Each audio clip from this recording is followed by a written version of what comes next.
नमस्कार दोस्तों। जाति न पूछिए साधु की, पूछ लीजिए ज्ञान। संत कहते हैं कि साधुओं की कभी जाति नहीं पूछनी चाहिए। यदि कुछ पूछना ही है तो उनके ज्ञान के बारे में जानकारी लीजिए कि वो कितने ज्ञानी हैं, किस जाति के हैं। ये विषय नहीं होना चाहिए साधुओं से। वो कितने ज्ञानी हैं ये जानिए। अब ऐसा क्यों कहा गया है? साधु से जाति क्यों नहीं पूछे, ज्ञान के बारे में क्यों पूछे? दरअसल साधु के पास अब कोई रिश्ता जोड़ने तो गए नहीं है।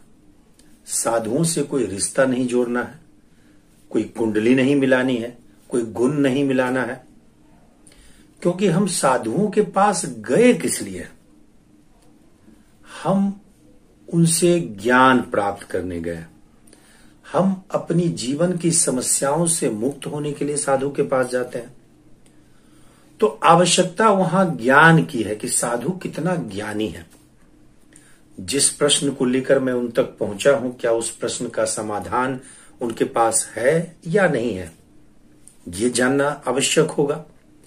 मेरे जीवन के अंधकार को दूर करने में वो कितने सक्षम है, ये जानना दिलचस्प होगा।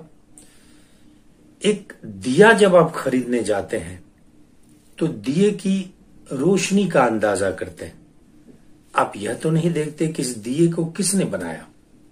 आप ये जरूर देखते हैं कि जो दीपक, जो दिया मैं ले रहा हूं, वो रोशनी देने में कितना सक्षम होगा, कितना समर्थ होगा।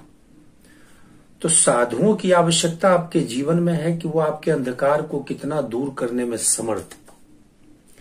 इसलिए साधुओं के ज्ञान की आवश्यकता है आपको। साधुओं के जाति की कोई आवश्यकता नहीं है। लेकिन आश्चर्य ये है, हम सनातनियों का ये बड़ी विडंबना है कि हम हर काम उल्टा करते हैं। हजारों वर्षों से हम साधुओं की जाति देखते हैं, हम उनका ज्ञान नहीं देखते। साधु कितना भी ज्ञानी हो, प्रकांड विद्वान हो, साधु अंबेडकर हो, हम उसकी अवहेलना करेंगे। विद्वान हो तो उसकी अवहेलना करेंगे, उसको अपमानित करेंगे, उनको अपमानित करेंगे। साधु रविदास हो, हम उनकी आलोचना करेंगे, उनका अपमान करेंगे। साधु कबीर हो तो उनकी अवहेलना करेंगे, उनसे बचेंगे। लेकिन साधु ब्राह्मण हो तो आदर से झुक जाएंगे, उनके चरण में गिर जाएंगे।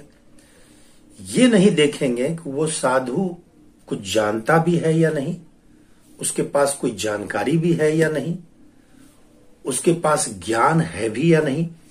तो हजारों वर्षों से जो हमारी परंपरा चल रही है वो उल्टा चल रहा है। बिल्कुल उल्टा काम हम करते जा रहे हैं। आप कहेंगे कि आज इस बात की क्या आवश्यकता हो गई, क्योंकि रहा होगा कोई युग, कोई जमाना जब हमने अंबेडकर साहब की आलोचना की, अंबेडकर साहब की अवहेलना की। रहा होगा कोई युग जब हमने कबीर को अनदेखा किया, हमने रविदास को अनदेखा किया। आज उसकी क्या प्रासंगिकता है? लेकिन मैं कहता हूं कि हजारों वर्षों में हम कुछ भी नहीं बदले। आज भी देश के बहुत हिस्से से ये खबरें आती है कि हमने किसी साधु को इसलिए अपमानित कर दिया कि वो ब्राह्मण नहीं रहे, किसी और जाति के थे। हाल में यूपी में घटना सुनने को मिली कि एक भागवत कथाकार ने अपनी जाति छुपाई और हमने उन्हें अपमानित किया। क्यों? वो भागवत कितना जानते हैं ये हमारा विषय कभी नहीं रहा। वो ज्ञानी कितने हैं, वो भक्त कितने हैं, ये जानने में हमारी दिलचस्पी नहीं रही। हमारी दिलचस्पी का विषय ये रहा कि जो भागवत कथाकार आया है वो ब्राह्मण है भी या नहीं। यह विडंबना सनातन धर्म को तोड़ रहा है, सनातन धर्म को नष्ट भ्रष्ट कर रहा है। इसलिए आज भी इस विषय पे बहुत मंथन करने की आवश्यकता है। ऐसा इसलिए है, अभी अभी बिहार चुनाव से गुजरा है और एक मजेदार घटना घटी। प्रशांत किशोर, आप जानते हैं कि उन्होंने एक जन स्वराज पार्टी बनाई, लेकिन बहुत से लोगों ने उनकी इसलिए आलोचना की कि वो पांडे हैं, वो ब्राह्मण है। चर्चा का विषय ये नहीं रहा कि प्रशांत किशोर क्या विजन लेकर आए हैं, उनके पास बिहार को देने के लिए क्या कुछ है। लोगों ने इस बात की खोजबीन शुरू कर दी कि अरे ये तो पांडे हैं, ये तो ब्राह्मण हैं। हमारा जो ये आधार है, ये बड़ा ही सनातन धर्म को नुकसान पहुंचा रहा है, जाति को इतनी मजबूती दे रहा है कि हम अपने रूट से टूटते जा रहे हैं। अब देखिए, जाति है शरीर और ज्ञान है उसकी आत्मा। यदि हमने अपने धर्म से ज्ञान को निकाल दिया, उसकी आत्मा को निकाल दिया, तो हमारे हाथ में क्या बचेगा? महज शरीर। और शरीर लेकर हम क्या करेंगे? कितने दूर की यात्रा करेंगे? सनातन धर्म इसलिए गौरवशाली रहा है कि उसके पास समृद्ध ज्ञान रहा है, उसके पास लोगों के दुखों को खत्म करने का विज्ञान रहा है। हम उस विज्ञान की अनदेखी करके हम जड़ को पकड़ रहे हैं, शरीर को पकड़ रहे हैं। आप कहेंगे कि चारों वर्ण का सृजन तो भगवान कृष्ण ने किया, तो हम जाति को क्यों ना पकड़े।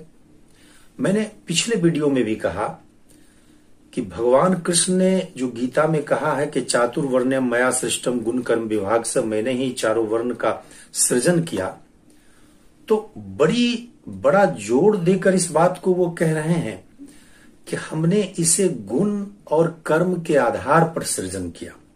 अब देखिए, किसी को भी कोई कार्य का बंटवारा करना है तो उसमें उसका स्किल, उसमें उसका गुण, उसमें उसकी जानकारी, उसमें उसकी रुचि तो देखना ही होगा।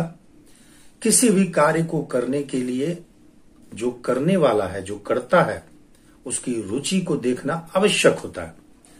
तो कभी भी जो कार्य का बंटवारा हुआ वो गुण और कर्म के आधार पर हुआ, न कि जन्म के आधार पर।